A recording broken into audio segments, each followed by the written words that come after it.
지난 시간에는 그 은혜 시리즈의 두 번째로 우리 예수님이 우리에게 특별 은혜를 내려주신 분이다라는 말씀을 같이 나눴어요.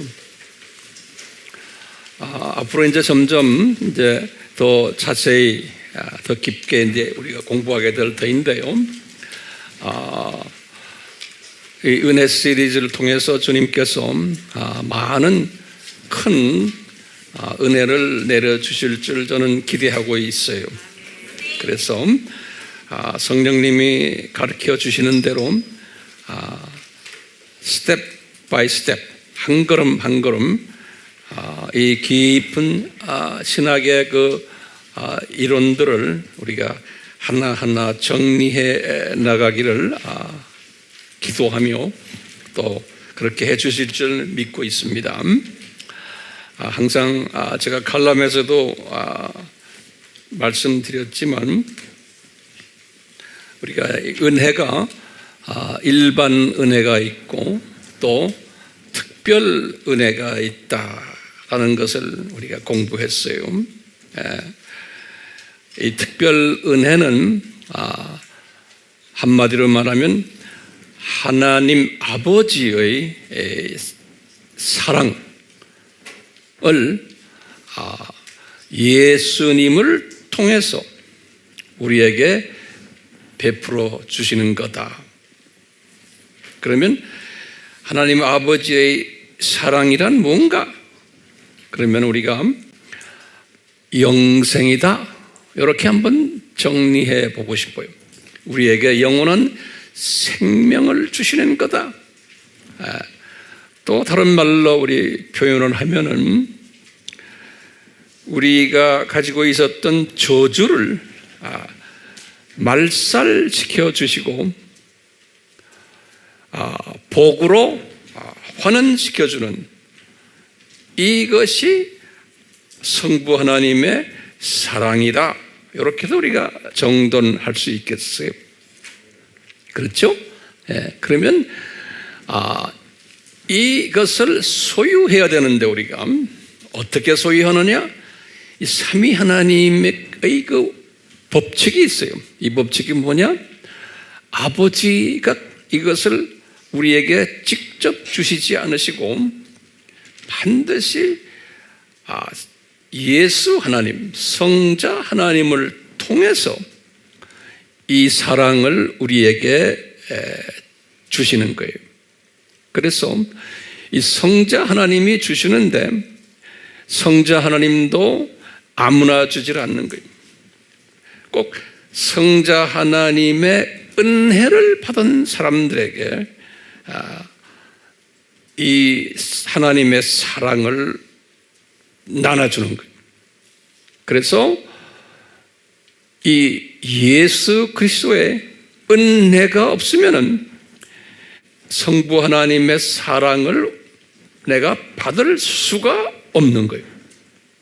그렇기 때문에 예수 그리스도의 은혜가 절대로 필요한 거예요. 그래서 은혜라는 단어는 누구한테 적용될까요? 예수 그리스도에게 적용되는 단어가 은혜라는 단어예요. 그렇죠? 그래서 이것을 특별히 은혜를 받는 사람들을 우리가 뭐라고 불렀어요? 특별 은혜를 받은 분들이다. 다른 말로 표현하면 크리스천들이다. 이렇게 우리가 정돈을 하면 되겠죠? 그런데 이렇게 크리스천들인데도 세 종류의 크리스천들이 있음을 우리가 공부했어요. 이제 이것을 예수님께서도 마태복음 13장 천국의 신비에서 우리에게 씨 뿌리는 자들의 비유로 가르쳐 줬어요. 소위 돌밭 크리스천들. 두 번째는 가시떨기 크리스천들. 세 번째는 옥토 크리스천들. 이렇게 제가 다시 말해요. 처음에 뭐였죠? 돌밭 크리스천들. 두 번째는 가시떨기 크리스천들. 그 다음에 옥토 크리스천들. 마태복음 몇 장에? 13장에 그렇게 7 비유 중에서 첫째 비유에 씨 뿌리는 비유에서 이렇게 말씀하셨거든요. 이 말은 우리가 다른 말로 표현하면 뭘까요? 이 돌밭 크리스천들은 숫자가 엄청나게 많아요. 소위 선데이 크리스천들이에요. 또는 뭐라고 불러요? 명목상 크리스천들. 이렇게 해요. 명목상 크리스천들. 영어로 노미널 크리스천들이라고 그래요. 참고로 그냥 노미널 크리스천들. 근데 이 그룹이 상당히 많죠. 내 생각에는 이 가시떨기까지 합하면은 상당히 많아요. 약간 어떤 분들은 한 7, 80%를 보고 있어요. 이 전문가들이 볼 때요. 세계 어디 가나 똑같아요. 자, 그러면 요 돌밭 크리스천들을 우리식으로 뭐로 불렀어요? 시각적인 측면에서 제가 예전에 가끔 썼지만 두더지 시각이에요. 그러니까 두더지는 아주 그냥 땅만 쳐다보는, 거기에서 한 단계 올라오면 병아리 시각이다. 그러니까 두더지의 병아리 한 그룹으로 보시면 되겠어요. 그런 시각을 가진 크리스천들이에요. 주변에 모든 일어나는 일에만 급급하는 사람들이에요. 시각이 그런 거예요. 이 그룹들을 선데이 크리스천들이다. 이렇게 우리 이야기했죠. 노미널 크리스천들이다. 이 그룹들이 많아요, 적어요? 많아요. 그렇기 때문에 이 그룹들을, 천국 백성들이에요. 이 그룹들을 섬기려면 목회자들이, 그 정도의 사고를 가진 목회자들이 많아야 되는 거예요. 그래야지만 이 그룹들을 섬길 수가 있어요. 그렇죠? 네. 그러니까 어떻게 하면 이 세상에서 잘 사느냐, 재밌게 사느냐, 성공하느냐, 어떻게 하면 지금 내 문제 해결하느냐, 어떻게 하면 자녀 문제, 건강 문제 해결하느냐, 여기에 전문적인 지식들을 가르쳐줘야 되는 거예요. 왜냐? 이런 거에 대해서 가려워하는 분들이, 하나님의 자녀들이 엄청 많은 거예요. 그러니까 이런 일에 전문적으로 훈련받은 목회자들이 이런 분들을 섬겨야 되는 거예요. 그렇기 때문에 여러분들 절대로 거기에 대해서 비평하거나 그러면 안 돼요. 왜냐? 예수님의 시각에서 보면 절대로 필요한 거예요. 아멘이요? 네, 많아야 되는 거예요. 자, 두 번째 그룹이 가시떨기 그룹이라고 그랬잖아요. 가시떨기를 예수님이 뭐라고 표현했어요? 이분들은 이 세상 어느 정도 영적으로 헌신된 분들인데도 항상 이 세상 돈에 신경 쓰고, 이 세상 명예에 신경 쓰고, 자기 자존심에 신경 쓰고, 이런 크리스찬들이 있다는 거예요. 좀 괜찮은 크리스찬들인데, 그래서 예수님이 가시떨기 크리스찬들이라고 그랬어요. 그래서 이제 이분들은, 첫 번째 기독교인들은 우리가 영적 수준으로 보면 영적 유아나 또는 영적 어린아이, 요 수준이고, 요 가시떨기를 우리가 본다면은 영적 사춘기나 영적 청년 수준으로 보면 되겠죠. 요 사람들은 시각적인 측면에서는 무슨 시각이라고 그랬어요? 참새 시각으로 보면 되겠어요. 요 참새 시각자들은 그래도 아담 타락에서부터 이제 쭉 해서 이 세상이 이렇게 되었다는 시각은 가지고 있는 분들이에요. 자, 그 다음에 이제 옥토 시각은 뭐죠? 옥토는 30배, 60배, 100배의 열매를 맺는 자들이다. 예수님이 그러셨어요. 이 옥토 시각자들은 우리식으로 말하면 뭘까요? 저 세상, 이 세상, 저 세상을 하나로 보는 소위 독수리 시각을 가진 분들이라, 이제 이렇게 우리가 보면 되고, 이분들은 소위 헌신된 남은 자들이다. 여러 가지 표현할 수 있죠.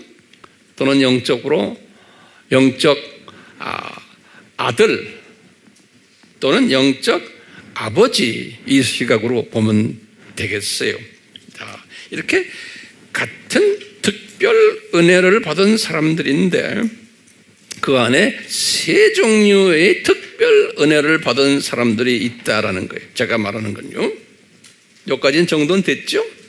자, 근데 이제 보니까 이 특별 은혜 가운데 또 특별 은혜를 받은 분들을 제가 뭐라고 표현했던가요? 요 남은 자들 또는 독수리 시각자들 이렇게 표현했죠. 근데 오늘 내가 댓글을 잠깐 보니까 우리 교회의 멤버 중에 한 분 같아요. 뭐라고 그러냐면 뭐라고 표현했냐면 요 특별 단어를 썼더라고요. 그래서 제가 참 고맙게 생각했어요. 댓글 속에서 저에게 말씀하시는 메시지들이 상당히 많아요. 그래서 저는 유심히 그냥 보질 않아. 여러분들의 댓글을 내가 유심히 보고 예수님이 이분들을 통해서 나에게 뭘 가르치시나 라는 나는 항상 그 영적 촉감을 가지고 있어요. 근데 그걸 우리 단어를 만들어 봅시다. 뭐예요? 특별 그룹 또는 특별 그러면 초특별 그룹 이렇게 우리만이 가지고 있는 특별한 지금 그 표현들이에요. 이 그룹들이 남은 자 그룹들이고 옥토 그룹들이고 이제 이런 것을 우리가 공부했어요. 근데 이 그룹들이 되면은 어떤 증세가 일어나요? 그냥 자기가 이 증세가 일어나는 게 뭐냐면요. 이 하나님의 말씀에 배고파요. 팔복에서 주님이 말씀하셨어요. 배고파하고요. 또 성령님의 생수에 목말라하고. 우리 이 팀들 보면은 노트 정리 열심히 하시고 이렇게 하는 걸 보면 이 증세가 있기 때문에 그러는 거예요. 증세가 없으면은 절대로 이런 일을 안 해요. 그러니까 이 증세 그룹들에게 제가 서서 말씀을 하기 때문에 저도 아주 여기에 신경 써야 돼요. 이 증세 있는 분들에게 정말 좋은 꼴을 먹여 드려야 되잖아요. 그러니까 나도 꼴을 먹이는 게 이걸 먹이기 위해서 엄청 마음의 준비, 기도 준비, 성령님의 가르쳐 주시는 그 메시지에 제가 촉감을 갖다 대고 있어요. 왜요? 이 배고파하는 그룹들을 먹여야 되기 때문에. 그래서 저를 위해서 기도해 주는 분들 많죠? 꼭 해주세요. 제가 잡소리 듣지 않게요. 그 다음에 제가 방해받지 않게 저를 도와주세요. 자, 그러면서요, 이 배고파하고 목말라 하는데, 목말르다는 건 생수는 예수님의 보혈도 이야기하지만 또 성령님을 또 이야기를 해요. 그렇기 때문에요, 이 배고파하는 이 사람들, 그러면서 이제 영적으로 성숙하면서 먹고 마시고 하니까 점점 더 영성이 커지고 영적으로 더 눈이 밝아지고 이제 이렇게 되는 거 아닙니까? 그러면서요, 이 영적 분량이 이제 커지는 거예요. 영적 분량이 사이즈가. 자, 그러면 이 하나님의 말씀 중에서 어느 말씀이 가장 기초되고 꼭 공부해야 되는 말씀일까 하면요, 우리가 7가지 주제 말씀했죠. 또 하나님의 전신갑주 이야기 했잖아요. 이 안에서 제일 근본되는 말씀이 뭐냐면 뭐겠어요? 삼위일체론인 거예요. 삼위일체론. 그렇기 때문에요, 이 삼위일체론이 굉장히 중요한데요, 가장 소화하기 힘든 기독교의 신학 이론이 삼위일체론이. 그렇기 때문에 이 삼위일체론이 정돈이 안 된 하나님의 자녀들이 전 세계에 깔려 있어요. 제가 지난 한 30년 동안 선교지를 다니면서 많은 선교사들, 또 현지 목회자들, 신학자들을 이렇게 상대로 가르칠 때마다 제가 삼위일체론을 가르칠 때 이분들이 눈을 뜨는 걸 볼 수 있어요.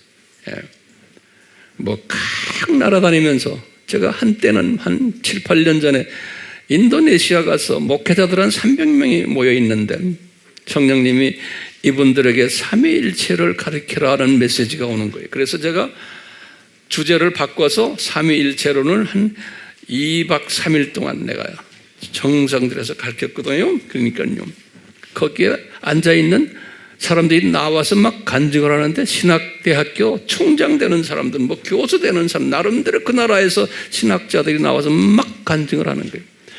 내가 오늘 이 메시지 듣고 이 세미나 듣고는 내가 살아났다 그러는 거예요. 그 말이 뭐죠? 그동안 이 삼위일체가 풀리지 않았는데 이것이 나를 살렸다 하면서 어떤 분들이 막 일어나서 춤을 추는 거예요. 그만큼 이 삼위일체가 힘든 거예요. 그래서 오늘 이 삼위일체에 대해서 조금 공부를 하고 다음 시간에도 좀 공부를 하려고 그래요. 이미 우리 아바 공부하는 분들은 어느 정도 기초가 다 돼 있어요. 그러니까 우리를 상대로 하는 게 아니고 이제 주님께서 이 유튜브라는 공간을 사용하셔서 많은 주님의 숨겨놓은 자들을 우리에게 보내주셨어요. 이분들이 이 삼위일체 또는 많은 이 신학의 중요한 이슈들을 깨닫기를 원하고 배우기를 원해요. 그러니까 우리가 이분들을 가르쳐줘야 되잖아요. 그렇죠? 그래서 우리 주님을 더 사랑하도록. 그래서 오늘 우리가요, 이 삼위일체에 관한 이야기를 해야 되겠죠? 예, 해야 돼요. 그래서 이 삼위일체 문제가 해결이 어느 정도 되면은 나의 시각이 더 커지고 이 세상을 보는 이 세상, 특히 이 마지막 때에 이 사건들을 보는 분별력이 더 커지게 돼 있어요. 신기한 것은 이 삼위일체론이 이렇게 보배스러운 건데, 그건 이 기독교 신학의 본체되는, 중심되는 신학이 삼위일체론이에요. 삼위일체론이. 그렇기 때문에 이것을 우리 예수님께서 당신의 제자들에게도 자세히 설명을 안 하셨어요. 그리고요, 약 400년 동안 초대교회에서 이 삼위일체에 대해서 정돈이 되지를 않았어요. 의도적으로 예수님께서 그렇게 하신 거예요. 왜요? 그러면 어떻게 우리가 대답해야 돼요? 이 중요한 기독교의 핵심 교리를, 다시 말하면 삼위 하나님이 누구다라는 것을 아주 정돈 있게 공부하는 이 핵심 교리를 쉽게 가르쳐주면은 인간의 피조물의 연약성과 한계성 때문에 이것을 가볍게 생각하게 돼 있어요. 그리고는 기독교 하나님이 그냥 이 정도시구나 라고 쉽게 생각하고는 까불게 돼 있어요. 우리 인간의 약점이 지금 이 약점을 저도 가지고 있고 여러분들도 가지고 있어요. 그렇기 때문에요, 약 2000년 동안 숨겨놓으신 이 삼위일체론을 우리가 지금 공부하려고 하는데요, 이 부분을 가볍게 생각하면은 또 실수하게 돼 있어요. 그렇기 때문에요, 나름대로 예수님께서 저에게 그동안 오랜 세월 동안 이것을 깨닫게 하신 부분을 여러분들과 나누려고 그래요. 그러니까 앞으로 더 깊이 넓게 저도 또 계속해서 배울 거예요. 그러니까 지금까지 주님이 저에게 깨닫게 한 것을 한번 나누려고 그래요, 같이. 괜찮겠어요? 네. 제가 다시 한번 여쭤볼게요. 왜 400년 동안, 첫 400년 동안 교회 시작부터 이 삼위일체론을 가르쳐 주지를 않으셨을까? 분명히 성서에는 삼위일체에 관한 이야기가 거기에 기록되어 있어요. 기록되어 있는데 사도 바울도 그랬고 또 뭐 베드로도 그랬고 어느 정도는 알고 계셨지만 이분들이 이것을 조직적으로 풀어나가는 데는 주님께서 거기까지는 주지를 않으셨어요. 그래서 바울도 삼위 하나님에 대해서 말씀은 했어요. 어디에 말씀했어요? 고린도 후서 13장 14절이죠. 고린도 후서 13장 14절이. 근데 제가 이제 선교를 다니다 보면 어떤 나라는 고린도후서 13장 13절로 되어 있는 나라도 있어요, 성경이. 그러니까요, 그건 그냥 참고로 아시고, 좀 이따가 이제 우리가 거기에 좀 보겠지만요, 베드로에게도 요한에게도 가르쳐 줬어요. 삼위 하나님에 관한 메시지들을. 그런데 이분들이 이것을 조직적으로 풀어나가지를 못했어요. 그래서요, 이분들이 편지에는 그렇게 썼지만 제자들을 조직적으로 삼위 하나님이 어떻다, 어떤 분들이다라는 것을 가르치지는 않으셨어요. 그러다 보니까 초대교회가 첫 100년 동안에도 많은 기독교인들이 이 부분에 대해서 상당히 혼돈을 했어요. 그리고 200년 됐을 때도 마찬가지고요. 이렇게 혼돈하면서 이분들이 살았어요. 그러다가 이걸 고민하는 소위 학자들이죠. 1세기, 2세기, 3세기 이런 학자들 중에서 주님께서 이제 때가 되니까 약간 3세기 됐을 때 한 학자가 있는데 리비아, 북아프리카 리비아 출신인 사벨리우스라는 사람이에요. 사벨리우스. 우리 다 아바에서 공부한 것들이에요. SABELLIUS.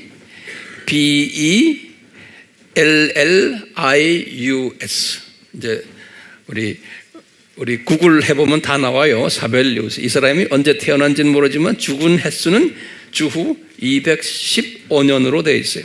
215년. 그러니까 200년 되었을 때요. 그러니까 100년 후반기부터 이제 200년 되었을 때 이분에게 이제 성령님이 희미하게라도 뭘 줬냐면 삼위 하나님에 대해서 메시지를 줬어요. 그래서 이 시기는 학자들이 고민하는 부분이 이 사벨리우스를 통해서 어느 정도 정리를 시켰어요. 그 사벨리우스가 어떻게 정리했느냐? 한 하나님이신데, 이거 우리 공부했지만 또 자세히 보세요. 한 하나님이신데, 위가, 삼위가 있는 것이 아니고 한 위인데, 근데 다시 말하면 한 하나님이신데 어떤 때는 성부 역할도 하시고 기능적으로, 어떤 때는 성자 역할도 하시고, 어떤 때는 성령 역할도 하신다. 역할론의 차이지. 한 분이시다. 다시 말하면 위도 한 분이다. 그래서 one God in one person. 그래, 영어로는요. 우리 삼위 하나님은 뭐냐면 one God in three persons. 그래요. 위라는 말을 persons. 그래요. 그런데 요 사벨리우스는 one God in 뭐라고 그래요?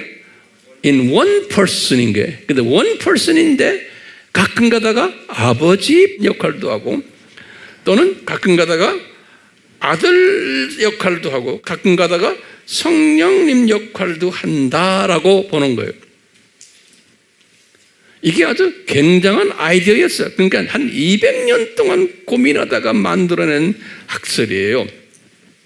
이것을 한국말로는 중국말인데 이것은 양태론이다 그러는 거예요. 양태론. 예. 그러니까 이 양태론이다 그러는 거예요. 어떻게 돼서 중국말로 됐는지는 난 모르겠지만 그것을 제가 지금 이렇게 one God in how many persons? one persons 이렇게 표현하는 거예요. 근데 이 사상이 우리 논리적으로 또는 이성적으로 볼 때 상당히 매력 있는 사상이에요. 그래서요, 이 사상이 그때부터 시작을 해서 이제 3세기, 4세기 쭉 해서 계속 흘러가다가 오늘날에도 이 양태론 사상이 전 세계에 깔려 있어요. 오늘날에도요. 그러니까 삼위 하나님을 이해할 수 있는 가장 쉬운 방법이 우리의 이성으로, 우리나라에도 보면 많은 목사님들이나 신학자들이 아직도 이 사상을 갖고 있는 분들이 상당히 많아요. 예. 그래서 이제 이 사상이 어느 정도 이 4세기까지 가다가 이제 성령님께서 이제 이것이 진짜 성서적 의미가 아니다라는 것을 깨닫게 해줘야 되잖아요. 그래서 때가 되니까 하나님의 카이로스. 우리 카이로스란 말 들었죠? 전도서 3장 1절에 항상 하나님의 때가 있어요. 그래서 주후 381년에 하나님의 때가 찬 거예요. 컨스탄티노플이, 거기 공의회라고 그래요. 컨스탄티노플. 지금 오늘날의 컨스탄티노플이 오늘날 어디예요? 이스탄불이에요. 이스탄불. 이 이스탄불에서 회의를 했어요. 카운슬, 공의회를 했는데 300몇 년에 381년에 이때 이제 이 중동 지역에 또 각 지금 정교회들, 로마 카톨릭, 그리스 정교회 다 모여가지고 학자들이 모여서 회의를 했어요. 왜냐? 이 삼위일체론을 한번 우리가 제대로 좀 다시 한번 좀 보자. 이 사벨리우스의 이 양태론은 아무래도 성경에 맞지가 않는다라고 본 거예요. 주님의 때가 되었어. 그래서 이제 이 지도자들이, 이 지도자라는 건 로마 카톨릭, 그리스 정교회, 시리아 정교회, 예루살렘 정교회, 애굽 정교회, 에티오피아 정교회, 그 당시에 모든 이 교계 리더들이 학자들을 모았는데 이 사람들이 뭐냐면 갑바도기아 지역, 그러니까 터키 지역에 갑바도기아에 알려진 유명한 신학자들 세 분이 있었어요. 그래서 갑바도기아 세 사람 그래요. 영어로는 갑바도시안 3 그래요. 이 갑바도시안 3, 갑바도기아의 이름은 제가 안 되겠어요. 여러분들 구글하면 다 나와요. 제가 예전엔 이름 다 드렸어요. 제 책에도 이제 다 나오지만요, 그냥 그 정도만 알고 계세요. 더 자세한 건 따로 공부하세요. 갑바도기아의 세 사람에게 이 삼위일체를 좀 연구를 시켜가지고 이분들이 정돈에서 나와가지고 이 컨스탄티노플 공회에서 발표를 했어요. 이 사람들이 이 많은 지도자들 앞에서 그래갖고 그 발표한 것이 오늘날 우리가 지금 믿고 있는 삼위일체론이 주후 몇 년에 381년에 아주 중요한 해예요. 무슨 공의회? 컨스탄티노플, 이스탄불 공의회예요. 그래서 소위 Doctrine of Trinity를 만들어낸 거예요. 삼위, 오늘날 우리가 지금 믿고 있는 이 학설이 그때 정립이 되고 그 후에 조금 좀 이렇게 좀 수정 좀 있었지만 제대로 된 삼위일체론이 만들어진 것이 그때예요.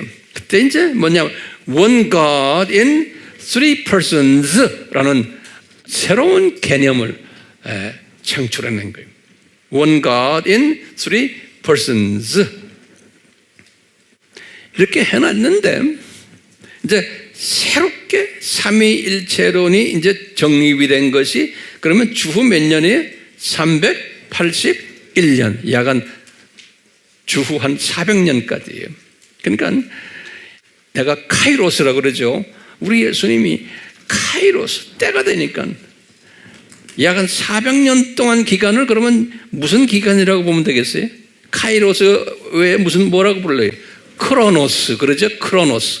이 크로노스 기간을 다 예수님께서 이렇게 사용하시면서 예비케 하시면서 때가 되니까 카이로스가 딱 온 거예요. 그러니까 이 크로노스 앤 카이로스가 항상 우리의 삶 속에서 적용이 돼요. 크로노스가 꼭 있어요. 준비 기간. 그런데 이것이 크로노스는 항상 발전적인 개념이에요. 발전적으로. 그러니까 항상 그래요. 그렇기 때문에 우리가 이런 사상을 가진 사람은 어떤 한 사람을 딱 봐도 저 사람이 지금은 내 마음에 안 들어요. 그렇지만 아하, 이 사람 지금 이 크로노스를 경험하고 있구나. 언젠가는 주님이 때 카이로스 때 저 사람 어느 정도 성숙되겠구나 라고 보는 사상이에요. 항상 모든 것을 크로노스 앤 카이로스. 그러다가 그 카이로스가 끝나면 또 새로운 크로노스가 시작이 되는 거예요. 그러다가 어느 때가 되면 또 카이로스가 오는 거예요. 그러니까 크로노스 카이로스, 크로노스 카이로스, 크로노스 카이로스. 그러다가 마지막 카이로스가 뭐예요? 내가 죽는 순간이 마지막 카이로스. 이런 사상을 가질 때 내가 주변의 모든 사람들을 안아줄 수 있어요? 없어요? 있는 거예요. 그러니까 이런 사상을 가질 때 그걸 보질 못하고 깡깡깡깡거리는 사람을 보면 뭐예요? 답답한 거예요. 그렇지만 어떻게 기다려줘야 되는 거예요. 예. 자, 이렇게 해서 소위 이 삼위일체론이 이제 시작이 된 거예요. 그러면 여러분들이 이제 우리에게 질문이 있어요. 자, 그러면 성서 어디에 이 삼위일체론이 있습니까? 라고 사람들이 질문을 던져요. 그러면 이것을 우리가 꼭 정돈해야 돼요. 네. 다 평소에 들어온 것지만 이것을 우리가 조직적으로 다시 한번 정돈이 필요한 거예요. 이제 구약에 보면요, 최소한 5곳에 이 삼위일체를 분명하게 가르쳐주는 성경 구절들이 있어요. 다시 말하면 삼위가 있다는 거예요. 삼위. 구약에. 그래서 우리가 이 성경 구절 하나하나씩 우리가 정돈합시다. 준비됐어요? 네. 그러면 제일 먼저 구약에서는 그 유명한 창세기 1장 1절인 거예요. 자세한 이야기는 제가 안 해요. 자세한 이야기는 다 알기 때문에. 그렇지만 저는 항상 우리 교인들을 상대로 지금 메시지를 제가 전하는 게 아니잖아요. 예? 그렇기 때문에 요거 우리 잠깐 보는 거예요. 그러면 어떻게 창세기 1장 1절에 삼위 하나님이 계십니까? 그러면 거기에 하나님 할 때 한국말로 그것을 히브리 말로 뭐예요? 엘로힘 그러는 거예요. 그거 우리 노트에 다시 한번 알아도 적는 거예요. 그러면 엘로힘이라는 이름이 God 하면은 엘로가 가시예요. 그런데 I am이 붙기 때문에 이건 복수구나 그러는 거예요. 복수구나. 우리 신학자들이 딱 보는 거예요. 아, God이 실제로는 God예요. 그런데 S를 안 붙여요. 꼭 단수를 붙여요. 그런데 보세요. 그런데 항상 이야기하죠. God is good. 그러면 이 엘로힘 이게 복수 아닙니까? 복수 단어인데 엘로힘 are good 이렇게 해야 되거든요. 그런데 성경에는 엘로힘 are good이라고 안 돼 있어요. 원어에도 엘로힘 is good이에요. 그러면 이게 고민이 오는 거예요. 문법적으로 안 맞는 거예요. 복수인데 단수 동사를 받는 거예요. 그러니까 이게 이제 학자들이 고민하는 거예요. 어떻게 복수 명사인데, 복수 주어인데 단수 동사를 받느냐? 문법적으로, grammatically 안 맞는 거예요.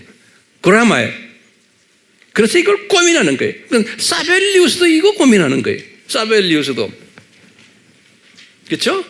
그러니까 사벨리우스가 가졌던 개념이 아하, God이 삼위가 있는 게 원가시인데 왜? 동사가 단수 동사이기 때문에. 그러니까 단수로 보는 거예요. 그런데 단수가 아닌 거예요. 우리가 보니까 엘로힘 복수예요. 그래서 첫째 구약에서 나오는 삼위에 대한 성경 구절이 어디 있어요? 그럼 제일 먼저 뭘 이야기해야 돼요? 창세기 1장 1절을 딱 해야 돼요. 이거 설명 가능하겠죠? 그러면 두 번째 성경 구절이 어디 있느냐? 그러면 똑같이 창세기 1장에 26절을 우리가 예전에 다 공부했어요. 창세기 1장 26절에 보면 또 우리가 소화하기 힘든 표현이 나와요. 뭐냐면 아담을 창조할 때 우리의 형상대로 만들 자라는 우리라는 단어가 나와요. In our image, 영어로 맞으면. 그러면서 in our likeness, 다시 말하면 우리의 모습대로, in our image, and in our likeness, 그런 거예요. 그러니까 our라는 단어가 나오는 거예요.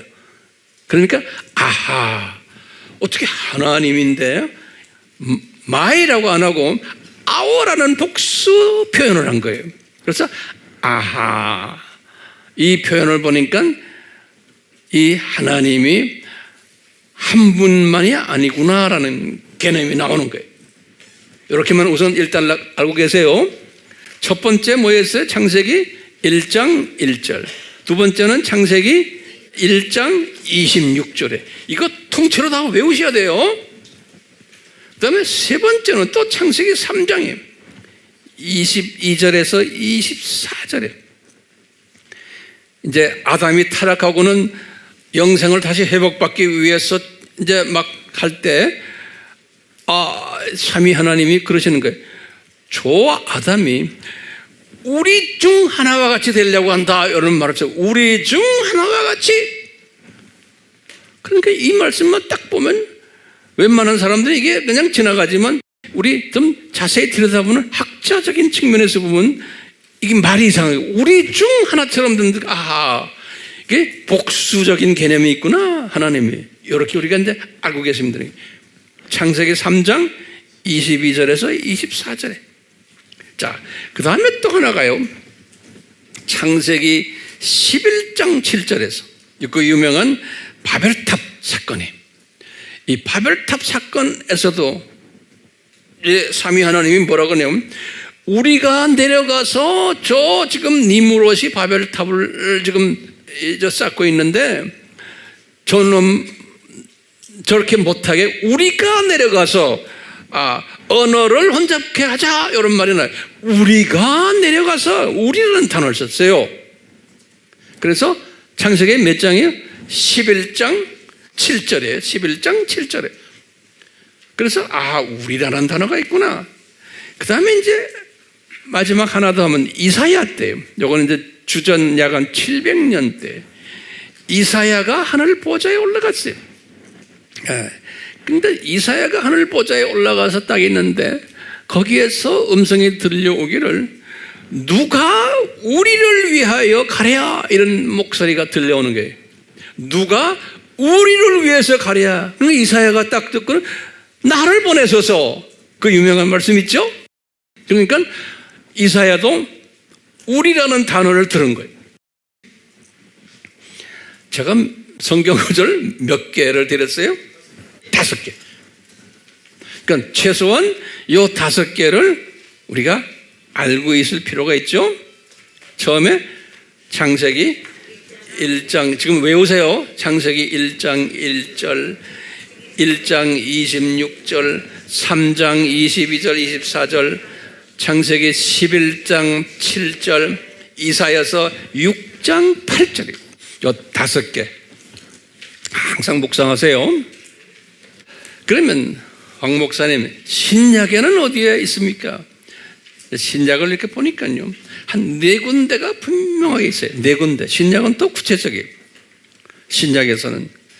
자, 첫째, 예수님이 주후 30년에 공생애를 시작하면서 요단강에서 세례 요한으로부터 세례받는 장면이 마태복음 3장 16절에서 17절에 이때 딱 보니까 이 세례 요한은 어떤 분이에요? 유대인이에요. 유대교를 믿던 유대인이에요. 그러니까 유대교는 어떤 사상이에요? 유대교는 성부 하나님만 하나님이라고 믿는 사람들이 유대교예요. 유대인들이. 우리 지금 세례 요한도 유대인이에요. 유대교를 믿는 사람이에요. 근데 이 사람이 지금 30세 된 예수 그리스도를 요단강에서 세례를 주려고 딱 하는데 갑자기 삼위 하나님이 나타나시는 거예요. 이 세례 요한에게 어떻게 나타나시냐면 성령이 비둘기같이 내려오는 거예요. 성령님이. 그리고는 하늘에서 아버지의 성부 하나님의 음성이 들려오는 거예요. 그러면서 뭐라고 그러냐면 네가 지금 세례 주는 30살 잡수신 이 청년 예수가 내 아들이다 그러는 거예요. 그때 내 아들이다 할 때 원어가 휴이오스죠. 우리 알죠? 거기서 캐피탈 레터 H, 휴이오스. 그 뜻은 나와 이퀄이다 그런 뜻이에요. 그러니까 세례 요한이 거기서 깜짝 놀라는 거예요. 내가 지금 세례 주고 있는 이분이 자기가 믿고 있는 지금 성부 하나님의 목소리가 들려오는데 He is equal with me. 나와 같은 레벨에 있는 하나님이다라는 걸 가르쳐주는 거예요. 이 세례 요한이 이 메시지를 받아야 돼요? 안 받아야 돼요? 받아야 되는 거예요. 왜냐하면 예수 그리스도를 준비하는 분이기 때문에. 그러니까 이분도 혼돈스러웠을 거예요. 자, 이게 첫 번째 삼위 하나님의 관계되는 메시지예요. 마태복음 몇 장 몇 절이에요? 3장 16절에서 17절. 두 번째 메시지는 예수님이 부활하신 후에 제자들에게 나타나셔서 그 유명한 지상 사명을 내리실 때, 이 제자들도 지금 삼위 하나님에 대해서 잘 모르고 있을 때, 그럴 때 이 제자들에게 하시는 말씀, 그 유명한 마태복음 28장 19절이에요. 그 우리 잘 아는 성경 구절이에요. 이때 예수님께서 하시는 말씀이 너희들이 이제 만방에 나가서 이제 복음을 전하는데 나를 증거를 하는 일을 할 터인데 어떻게 해야 되느냐? 아버지의 이름과 그 다음에 내 이름과 그 다음에 성령님의 이름으로 세례를 주라는 거예요. 갑자기 이분들에게 아주 심각한 말씀하시는 거예요. 예? 너희들이 믿고 있는 이분들 다 유대교 출신들 아니에요. 그러니까 아버지, 구약에서 너희들이 믿고 있는 아버지 이름과 그러면서 내 이름과 또 성령님의 이름으로, 이게 동격이에요. 동격. and. In the name of Father and name of the Son and name of the Holy Spirit. 그러니까 그때 이 원어를 보면 and는 equal 의미 있어요. 항상 그 원어를 보면요. 이제 카이라는 단어인데 카이. equal. 그러니까 유대인들이 볼 때 성부와 성자인 예수님과 성령님이 동격이시구나 이렇게 보는 거예요. 그냥 이분들 막연하지만 그렇게 알고 있었던 거예요. 그래서 몇 년 동안 이 부분을 그냥 알고 있었지만 정확히 정돈이 안 됐어요. 400년 동안 정돈이 안 된 거예요. 400년 동안. 예. 하나님의 그 크로노스 타임이 있는 거예요. 자, 세 번째 성경 구절은 그 유명한 우리가 예배 때마다 축도하는 거예요. 예? 이 지상명령은 주후 몇 년에 내렸어요? 주후 몇 년에? 30년이죠. 그렇죠? 주후 30년에 십자가 사건이 있었고 부활 사건이 있었잖아요. 자, 그러면 고린도 후서를 쓰실 때는 주후 몇 년이에요? 55년이죠. 그러니까 이 연도를 우리가 잘 알아야 된다는 거 항상 제가 강조하죠. 주 55년이니까 25년 후에 바울에게 주님께서 또 주신 거예요. 이 바울이 우리 공부했지만 편지마다 이야기할 때 예수 그리스도의 은혜가 너희들에게 임할지다 이렇게 항상 끝냈는데 이 고린도 후서에서는 많은 예외. 고린도 후서에서는 우리가 말하는 축도적인 삼위 하나님을 가르쳐준 거예요. 아버지의 사랑하심과 주 예수 그리스도의 은혜와 또 뭐예요? 성령님의 교제하심이 너희들에게 임할지다. 요거 유일하게 바울 편지에서 요 삼위 하나님을 지칭한 것이 여기에서 나오는 거예요. 유일하게. 예. 지금 이게 몇 번째예요? 세 번째. 그리고는 이제 주후 85년에 요한에게 또 아주 분명하게 말씀해요. 요한은 예수님에 대한 메시지가 굉장히 강했던 분이에요. 그러니까 요한복음, 요한 1서, 2서, 3서, 요한계시록 전부 예수님 이야기예요. 이 사람은 예수님의 기독론의 전문가예요. 요한이. 예. 근데 요한에게 요한 1서 5장 8절에 요 삼위 하나님에 대해서 말씀하십니다. 유명한 절이에요. 요한 1서 5장 8절에 예? 뭐라고 써있냐면 그래. 이는 하늘에서 증거하시는 이가 세 분이라는 거예요. 세 분이라는 거예요. 그러면서 아버지와 말씀과 그건 예수님의 요한이 예수님을 요한복음 1장 14절에서 예수님을 말씀이라고 그랬어요. 요한이. 그래서 세 분인데 아버지와 말씀과 성령이시요 그랬어요. 요한 1서 5장 몇 절에? 8절에. 그러면서 이 세 분은 하나님이시라 그랬어요. 이 세 분은 엘로힘이시라. 하나님이라는 말은 엘로힘이죠. 그냥 영어로는 가시예요. 우리가 그냥 가시라 그러면 우리가 이해가 안 되잖아요. 그러니까 엘로힘이시라. 이제 헬라 말로는 테오스예요. 근데 테오이라고 복수를 쓰지 않고요. 테오스. 하나님 단수적인 단어인데 알고 보면 하나님이라는 그 단어가 창세기 1장 1절에서 뭐예요? 엘로힘. 이 세 분은 엘로힘이시다. 제가 성경 구절 몇 개를 드렸어요? 우리 같이 좀 구약 성경 구절 같이 한번 외워봅시다. 한번 입을 열고요. 창세기 1장 1절, 창세기 1장 26절, 창세기 3장 22, 24, 창세기 11장 7절, 이사야서 6장 8절, 신약에 와서 마태복음 3장 16, 17, 마태복음 28, 19, 고린도후서 13장 14절, 요한 1서 5장 8절. 아주 잘하시네요. 자, 그러면요, 이 삼위 하나님의 독특한 특성들이 있어요. 우리 잘 알지만 첫 번째 특성이 뭐냐면요, 이 존재적, 사역적, 성품적 특성이 있어요. 존재적, 사역적, 성품적 특성이 있어요. 이 삼위 하나님이.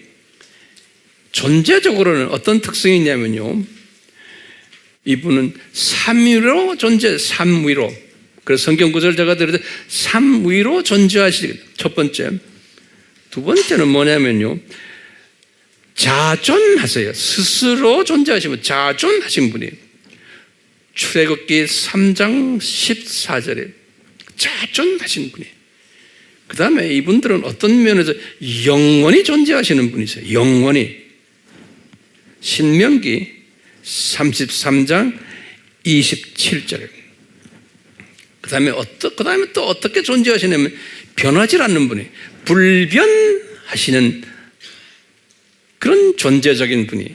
다니엘서 6장 26절. 존재적으로 이런 삼위 하나님이시다. 이게 정돈됐죠? 그 다음에요, 사역적으로도 또 이분들의 속성이 사역적으로. 첫 번째 사역은 뭐냐? 창조하신 분이에요. 그러니까 창조자예요. 창세기 1장 1절에. 두 번째는 이분들은 전지하신 분이에요. 모든 걸 다 하시는 분이세요. 마태복음 10장 30절. 그 다음에 세 번째는 전능하신 분이에요. 뭐든지 다 할 수 있어요. 창세기 17장 그냥 1절이에요. 창세기 17장 1절이에요. 네 번째는 무소부재하신 분들이에요. 어디에나 다 계신 거예요. 이사야서 6장 3절. 이런 네 가지의 사역적 속성들이 있어요. 그 다음에 성품적 속성들이 또 있어요. 성품적. 이 삼위 하나님이 첫째는 아버지가 대표적으로 사랑이신 분이세요. 요한일서 4장 9절, 요한일서 4장 16절, 요한복음 3장 16절, 다 하나님은 사랑이시다. 두 번째는 공의로우신 분이시다. 이사야서 45장 21절. 네 번째는 자비로운 분이시다. 느헤미야 9장 31절. 네 번째는 예수님이 주지만 은혜로우신 분이시다. 이 삼위 하나님이다. 은혜로우신 분. 베드로전서 5장 10절이 이런 속성들을 가지고 있어요. 이제 우리가 때가 되면 이런 부분을 하나하나 이제 더 심도 있게 우리가 이제 공부할 것이에요. 기대하세요. 재미있겠죠? 네. 자, 또 어떤 속성들이 있냐면 이 삼위 하나님이 동등적 속성이죠. 동등적 속성. 다시 말하면 이 삼위 하나님이 영어로는 그랬어요. equal. 동등이라는 말은 equal이라는 단어를 썼어요. 요한복음 5장 18절에 유명한 성경 구절이에요. 요한복음 5장 18절.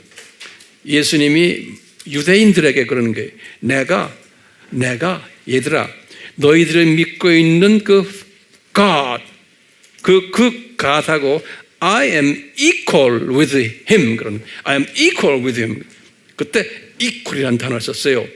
그 한국말로는 동등이라고 번역을 했어요. 다시 말하면 양적으로도 같고 질적으로도 같고 권위도 같고 권력도 같고 계급도 같고. 다시 내가 말해요. 그 equal 속에는 뭐가 들어있냐면요, 양도 같고 질도 같고 또 뭐예요? 권위도 같고 권력도 같고 계급도 같다는 게 중요한 삼위일체의 개념이에요. 그러니까 예수님이 I am equal with him, 너희들이 믿고 있는 그 여호와 하나님과, 그분들은 여호와 하나님을 유대인들은 아버지 하나님으로 믿고 있거든요. 유대인들아, 너희들이 믿고 있는 그 하나님과 나와, 내가 지금 목수 출신 갈릴리 사람이야. 그런데 내가 equal with your God, 그러는 거예요. 요한이 이 부분에 대해서는, 예수님에 대해서는 전문가라고 그랬죠. 그래서 요한복음 몇 장 몇 절이에요?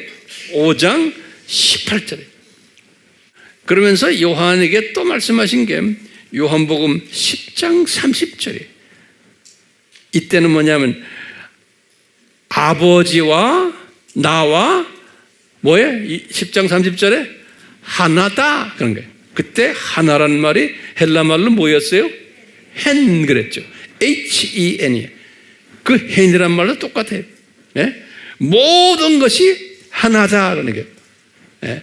계급도 양도 질도 권위도 모든 것이 다 하나다 할 때 쓰는 말이 캐피탈 레터 H-E-N이. 그러니까 유대인들이 그러면서 돌로 치려고 그랬어요. 예수님을. 어떻게 우리가 믿고 있는 이 성부 하나님을 네가 이렇게 뭐라고 그랬어요?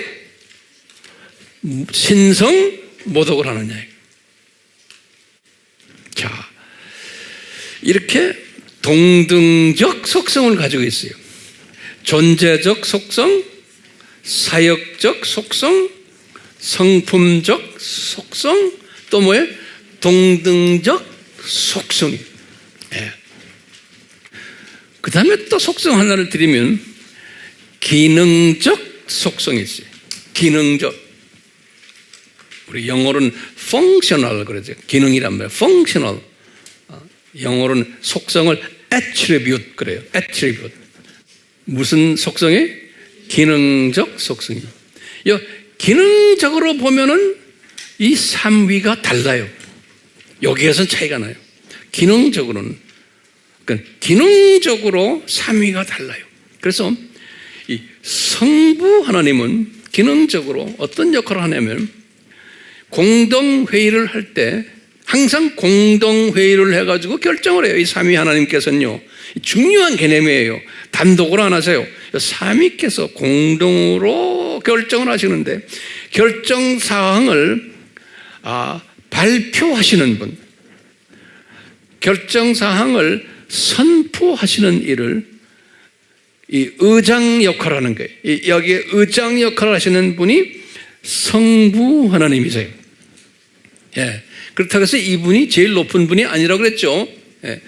그런데 기능적으로 이 일을 하세요.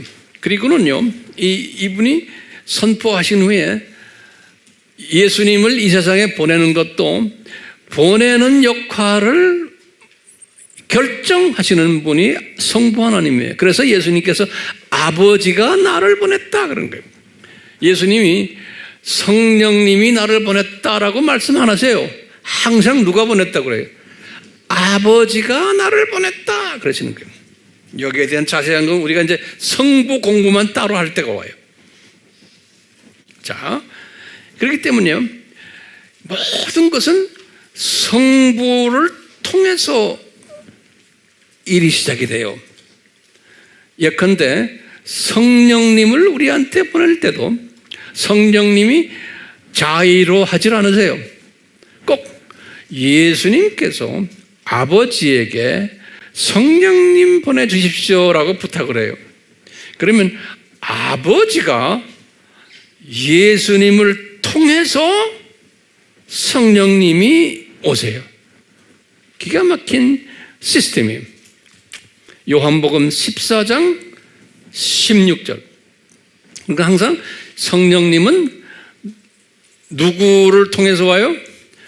예수님을 통해서 오세요.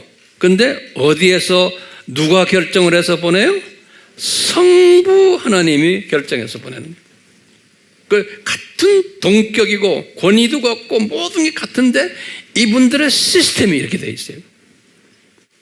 그러니까 이분들이 이 시스템 안에서 같은 높이고 같은 계급이신데도 서로 존경을 해요. 그러면서요, 절대로 서로 뭐 다투거나 이런 말 하면 좀 죄송하지만 이런 게 없어요. 예. 자, 이렇게 기능적으로 성부 하나님이 그래요. 근데 성자 하나님은 기능적으로 어떤 일을 해요? 이렇게 결정사항을 수행하시는 분이에요. 이 성자 하나님은. 그렇기 때문에 성자 하나님은 하나님의 이 구원 사역을 실제로 수행하시는 일을 하신 분이세요. 그래서 이 세상에 내려오신 거예요. 그러니까 예수님께서도 요한복음 3장 16절에 그랬죠.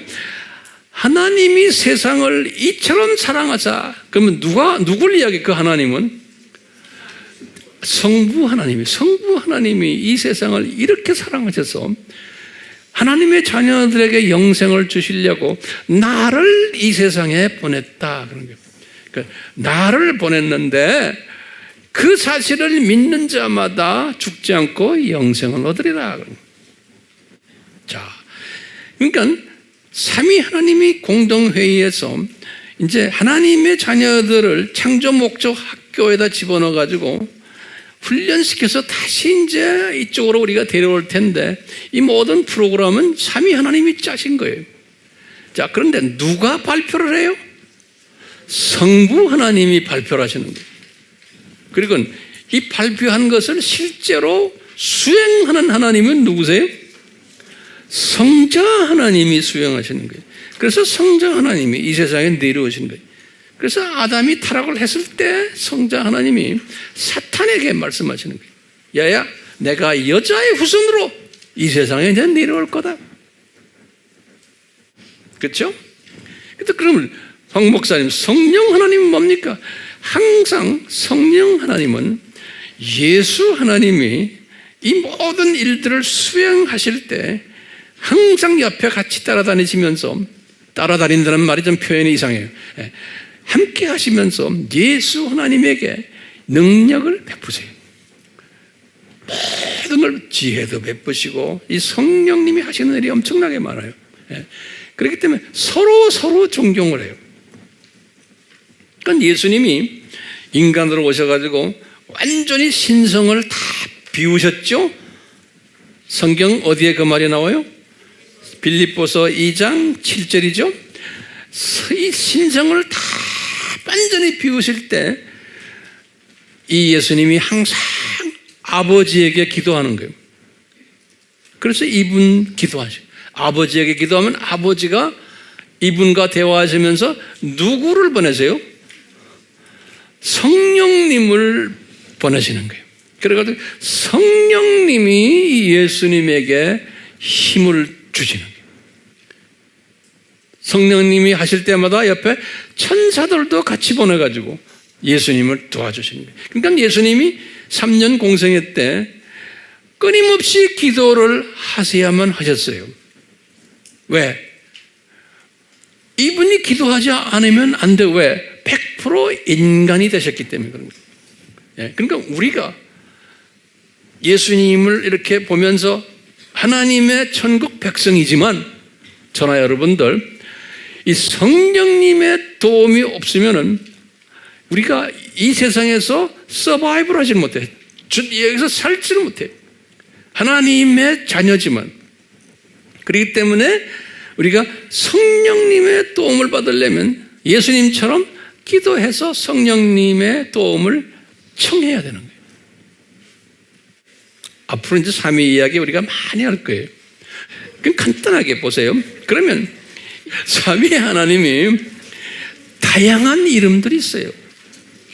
이 우리에게 삼위 하나님이 어떤 분인 것인가를 가르쳐 주시기 위해서 단순하게 이름 하나만 가지고는 안 되잖아요. 그러니까 얼마나 자상한 분이신지 몰라요.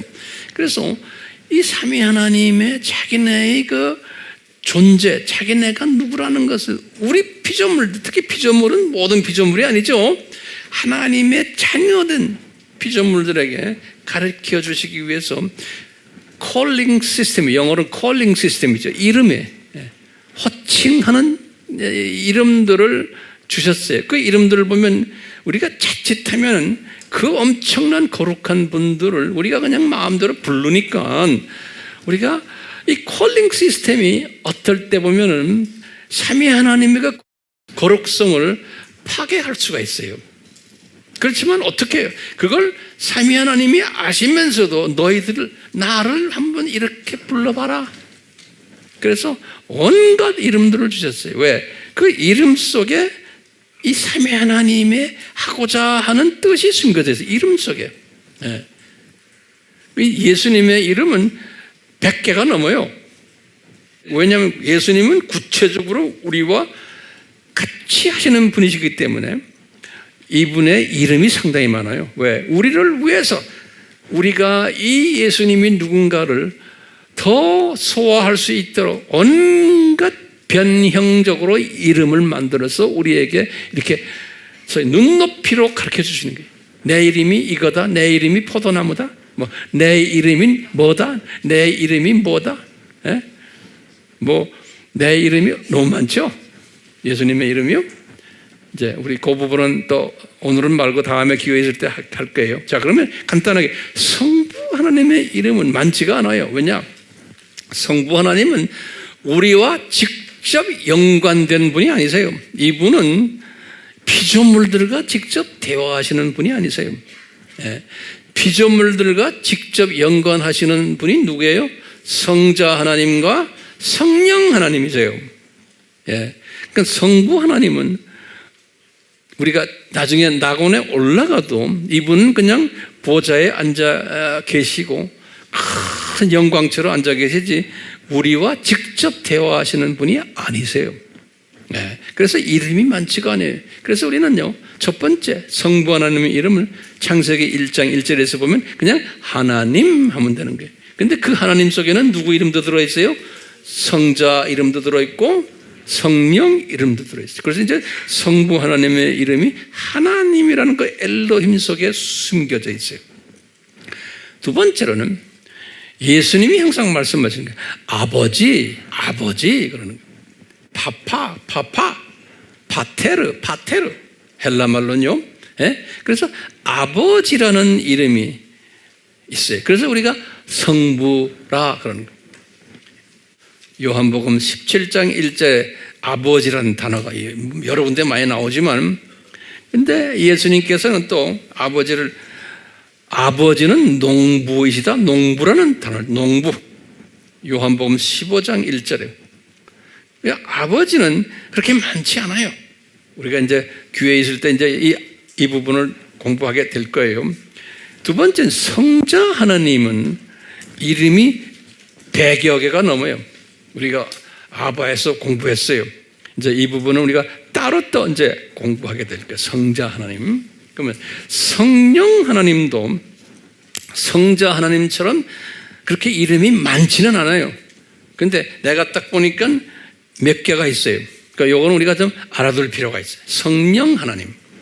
첫 번째, 성령 하나님도 하나님이세요. 창세기 1장 1절이죠. 그리고 구약에는 주의 영 그랬어요. 다시 말하면 여호와의 영 그랬어요. 우리 사무엘상 16장 14절 또는 누가복음 4장 18절에 주의 영, 그때 주는 the Lord, 여호와라는 뜻이에요. 그 다음에 이사야서 11장 2절에 그 이름들이 많이 나와요. 하나는 뭐냐? 지혜와 명철의 영 그랬어요.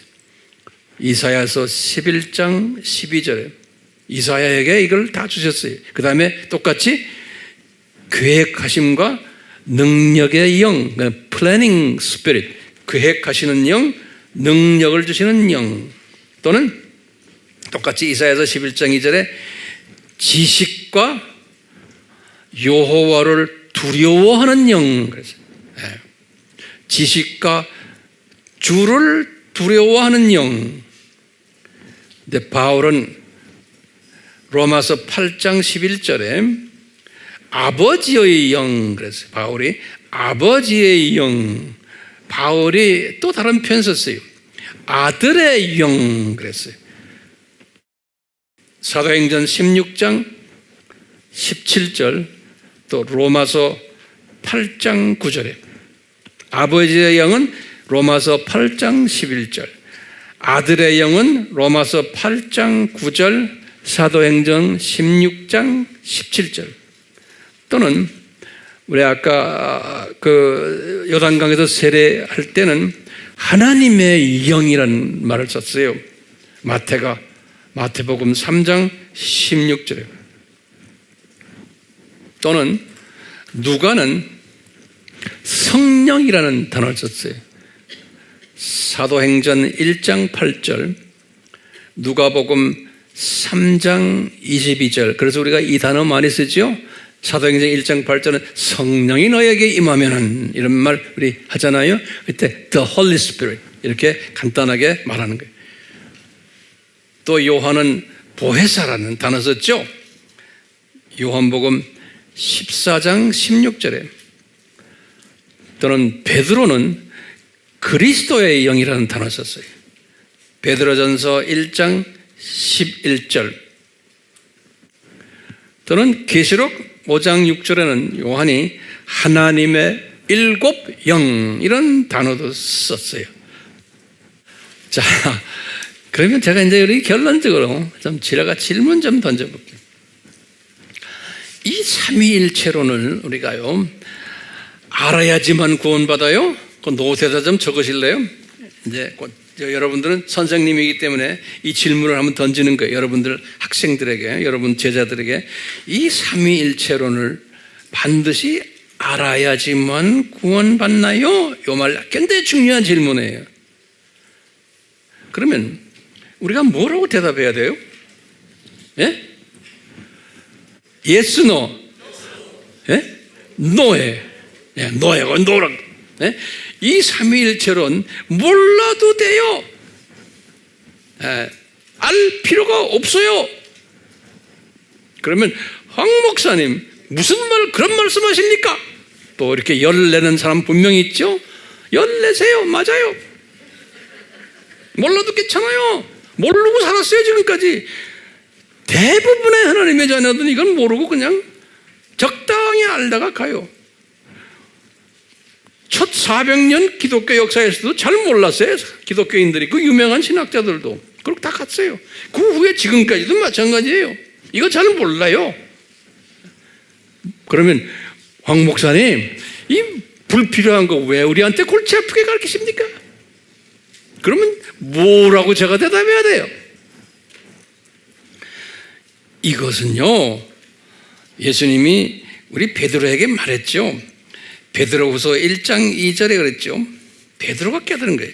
주 예수 그리스도를 아는 지식을 통해서 은혜와 평강이 너희들에게 더 많아지기를 원하노라고 그랬어요. 그러니까 그리스도를 아는 지식에, 그리스도를 아는 지식을 하려면 꼭 삼위일체를 알아야 돼요. 그건 따라다니는 거예요. 그렇죠?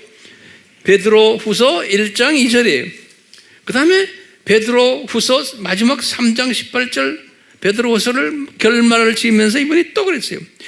그리스도를 아는 지식 안에서 너희들이 자라나기를 바란다. 영적인 성장하기를 바란다. 다시 말하면요, 이 그리스도를 알아야지만 영적으로 성장이 된다는 거예요. 오케이? 그리스도를 알려면은 전제 조건이 있어요. 뭘 먼저 알아야 돼요? 삼위일체를 알아야 되는 거예요. 삼위일체를 모르고 그리스도를 안다는 것은 부분적으로 아는 거예요. 부분적으로. 예. 부분적으로. 그렇기 때문에 이 삼위일체의 중요함을 우리가 갖고 있어야 되는데, 그런데 주님께서는 이 삼위일체론을 기독교인들에게 잘 가르치지를 않으셨어요. 과거 2000년 동안. 예. 그러면 여기 또 질문이 또 있는 거예요. 제가 질문 자꾸 던지는 이유가 있죠. 여러분들을 위해서 질문 던지는 거예요. 자, 그러면 황 목사님, 왜 이 삼위일체를 교회에 하나님의 자녀들에게 자세히 가르치지를 않으십니까? 그러면요, 제가 깨달은 거예요. 학문을 공부한 학자로서 학문을 전문적으로 공부하는 사람들도 이 부분을 물어보면 정확히 대답을 못하는 사람들이 대부분이에요. 신학교 안에서도요. 제가 그 출신 아니에요. 제가 다 경험하면 이게 왜 이렇습니까? 박사학위를 가지고 뭐 유명하다는 사람들인데도 이거 왜 이렇습니까? 하면 아하, 이게 깨달은 거예요. 이 소중한 것을 아무에게나 막 줘놓으면은 하나님의 자녀들이지만 이 소중함을 모르는 거예요. 다시 말하면 이 삼위 하나님의 이 신비를, 이것을 아무 하나님 때나 막 집어던져 놓으면 하나님의 자존심에도 관계, 왜? 피조물들이 이 삼위 하나님을 별로 그렇게 심각하게 생각하지 않고 경외하지도 않고 그냥 지적으로만 이해하고 그냥 입만 가지고 나불나불 하는 사람으로 끝날 수 있다는 거예요. 예수님의 전지하신 예수님이 아시는 거예요. 그러니까 자세히 안 가르친 거예요. 그러면서 예수님이 저에게 탁 떠오르게 하시는 말씀이 있는 거예요. 내가 이것 때문에 나도 고민했잖아요. 왜 이것을 과거 2000년 기독교 역사에서 자세하게 안 가르쳐 주십니까? 예. 많은 유명한 신학자라고 그래서 이 부분의 전문가라고 그래서 책을 쓴 걸 내가 읽어보면 한 200페이지, 300페이지 되는 책인데 읽다가 말아버려요, 저는요. 졸음이 와요. 왜냐면 앞뒤가 맞지가 않는 말들 찰떡 써놨어요. 예. 안 맞아요, 말이. 그냥 써놓긴 써놨는데. 그래서, 이 사람도 소화를 못하는구나. 예. 그래서 제가 깨달았어요. 뭘 깨달았겠어요? 산상수훈에서 마태복음 7장 6절의 말씀이 저에게 탁 떠오르는 거예요. 마태복음 7장 6절의 말씀이 예수님이 하신 말씀. 이 산상수훈의 이 산상수훈의 이 팔복의 이 소중한 진주 이것을 아무에게나 주지 말아라는 거예요. 그러면서 이 보배로운 이 가치를, 이 거룩한 것을 개나 돼지에게 주는 것처럼 개나 돼지가 이 진주를 받아서 소중히 여기지 않고 그냥 발로 밟고 그 말하는 사람을 너희들을 찢어버리는 일을 개나 돼지들이 하듯이 예수님이 그렇게 말씀하셨죠. 마태복음 몇 장 몇 절이에요? 7장 6절이에요. 그러니까 이 피조물들은 같은 하나님의 자녀들이지만 이 산상수훈의 이 신비를 그냥 듣기만 하고 그냥 자기 나름대로 해석하면서 하다 보니까 이거 그냥 사람들이 소중하게 안 여길 거다라고 예수님이 하신 것처럼 이 원칙 그대로 삼위일체도 이거 그냥 적당히 그냥 알고만 있다가 예수님을 만나 자세히 알면은 그거 가지고 이 소중한 것을, 이 거룩한 것을 거룩하게 생각 안 할 수 있다는 거예요. 그럼 이 삼위일체를 잘못 소화하고 그렇기 때문에 이것은 내가 숨겨놨다가 꼭 필요한 사람에게만 은혜를 줘가지고 이 삼위일체를 소화할 수 있도록 하시겠다는 거예요. 그래서 오늘날 종교다원주의가 왜 일어납니까? 오늘날 종교다원주의가 왜 일어납니까? 그러면 예수 그리스도에 대한 공격이에요. 그렇죠? 종교다원주의가 예수 그리스도에 대한 공격인데 더 깊이 들어가 놓으면 삼위일체를 모르기 때문에 이런 짓들을 하는 거예요. 그러니까 삼위일체를 숨겨놨기 때문에 이 예수님에 대한 공격을 하게끔 되어 있는 거예요. 삼위일체를 모르는 사람들이 은혜가 없는 데다가 그러니까 예수님께서는 이슬람 같은 종교를 주후 610년에 만들었거든요. 그것도 예수님이 허락하에 다 만든 거예요. 이슬람 종교가 뭡니까?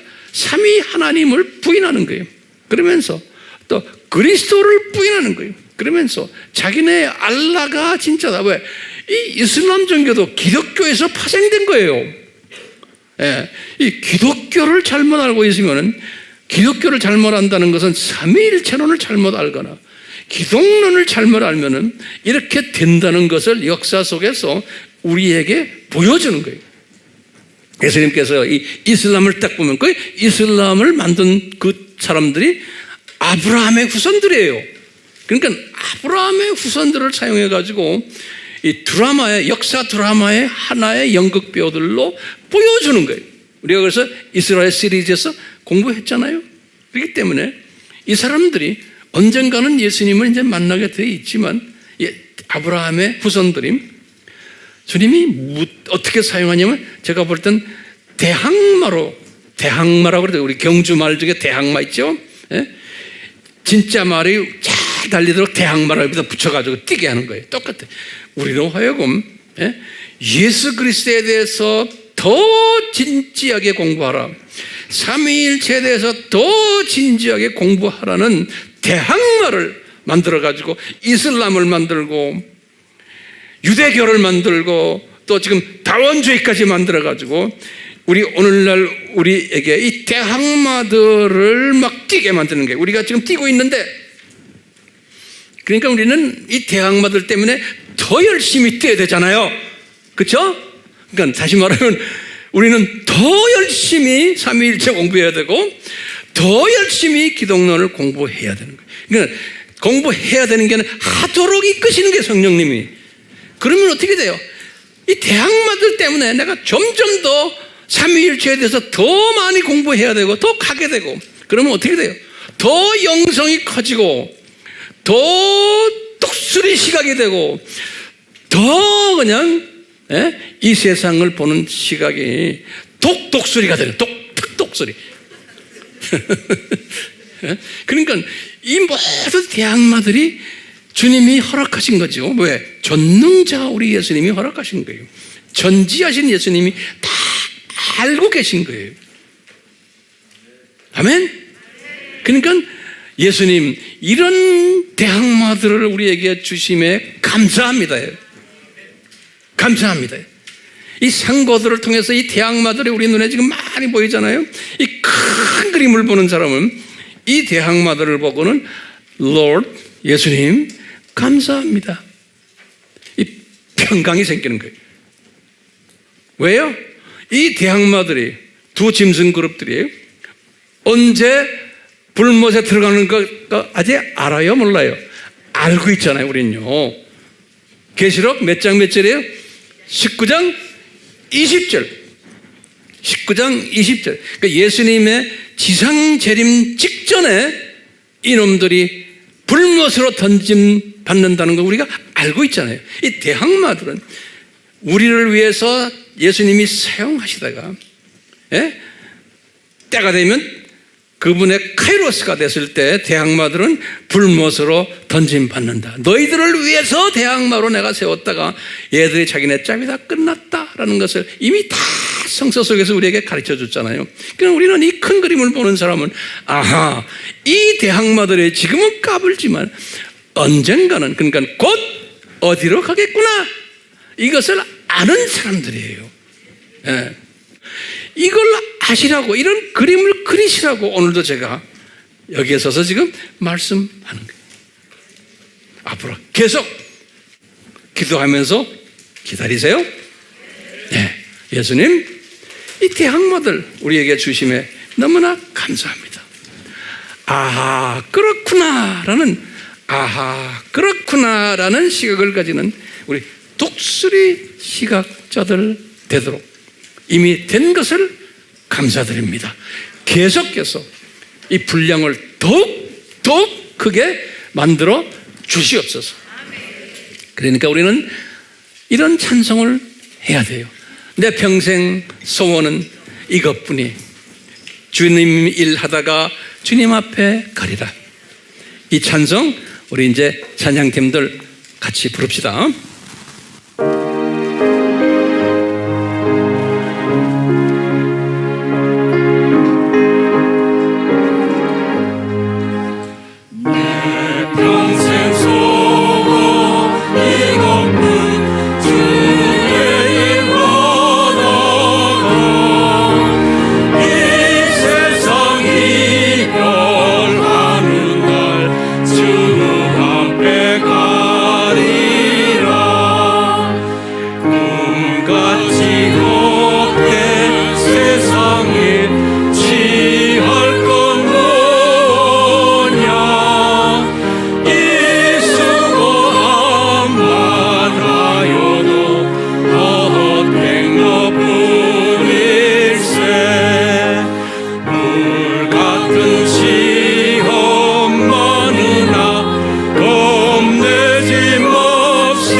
다시 한번 합시다. 5절.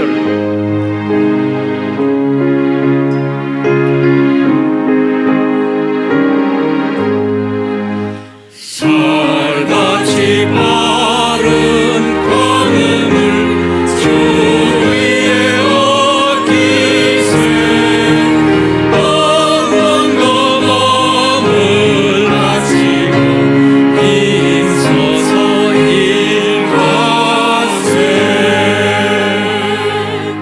고백에 아멘입니까? 아멘입니다. 성령님께서 나의 모든 삶을 주관하시되 우선순위가 뭔지를 성령님께서 가이드해 주시고 인도해 주실 줄 저는 믿습니다. 이 말씀을 우리가 깨달을 때마다 성령님께서 우리의 삶을 가이드해 주세요. 그래서 이렇게 고백을 하세요. 주여 저를 인도해 주시옵소서. 삼위 하나님의 이 인도하심이, 가르쳐 주심이, 깨닫게 하심이, 순종케 하심이 항상 우리를 떠나지 않고 함께 하시기를 축원하옵나이다. 아멘.